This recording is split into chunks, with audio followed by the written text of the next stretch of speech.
Top quality और consistent performance के लिए सिर्फ सिल्वर पंप नाम याद रखना।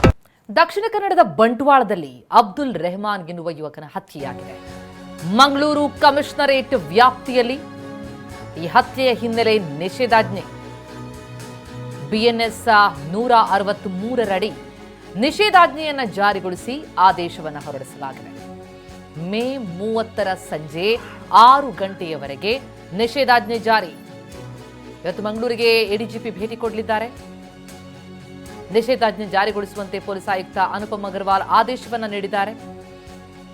ಕಾನೂನು ಸುವ್ಯವಸ್ಥೆ ಎಡಿಜಿಪಿ ಆರ್ ಹಿತೇಂದ್ರ ಇವತ್ತು ಮಂಗಳೂರಿಗೆ ಭೇಟಿ ಕೊಡಲಿದ್ದಾರೆ. ಜಿಲ್ಲೆಯಾದ್ಯಂತ ಪೊಲೀಸ್ ಬಂದೋಬಸ್ತ್ಗೆ ಕ್ರಮ ಕೈಗೊಳ್ಳಲಾಗಿದೆ.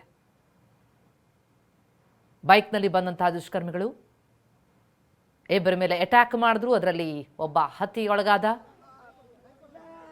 ಈ ಹಿನ್ನೆಲೆಯಲ್ಲಿ ನಿಷೇಧಾಜ್ಞೆ ಜಾರಿಗೊಳಿಸಲಾಗಿದೆ. ದೇರಳಗಟ್ಟೆ ಎನ್ಪೋವಾ ಆಸ್ಪತ್ರೆಯ ಶವಾಗಾರದಲ್ಲಿ ಅಬ್ದುಲ್ ಶವ ಇದೆ. ಜೊತೆಗೆ ಇವತ್ತು ಅಬ್ದುಲ್ ಮರಣೋತ್ತರ ಪರೀಕ್ಷೆಯನ್ನು ಕೂಡ ವೈದ್ಯರು ನಡೆಸಲಿದ್ದಾರೆ. ಮರಣೋತ್ತರ ಪರೀಕ್ಷೆಯ ಬಳಿಕ ಶವ ಕುಟುಂಬಸ್ಥರಿಗೆ ಹಸ್ತಾಂತರ ಆಗುತ್ತೆ. ಕುತ್ತಾರು ಮದನಿ ನಗರದ ಮಸೀದಿಯಲ್ಲಿ ಅಂತಿಮ ದರ್ಶನಕ್ಕೆ ವ್ಯವಸ್ಥೆಯಾಗಲಿದೆ. ಆ ಬಳಿಕ ಕೊಲ್ತಮಜಲು ಗ್ರಾಮದ ಮನೆಗೆ ಮೃತದೇಹವನ್ನು ಶಿಫ್ಟ್ ಮಾಡ್ತಾರೆ. ಸ್ಥಳೀಯ ಮಸೀದಿಯಲ್ಲಿ ನಡೆಯುವಂತಹ ಅಬ್ದುಲ್ ಅಂತ್ಯಕ್ರಿಯೆಗೆ ಸಿದ್ಧತೆಗಳಾಗ್ತಾ ಇದೆ. ದೇರಳಕಟ್ಟೆ ಎನಪೋವಾ ಆಸ್ಪತ್ರೆ, ಆ ಆಸ್ಪತ್ರೆಯ ಶವಾಗಾರದಲ್ಲಿ ಅಬ್ದುಲ್ ಶವ.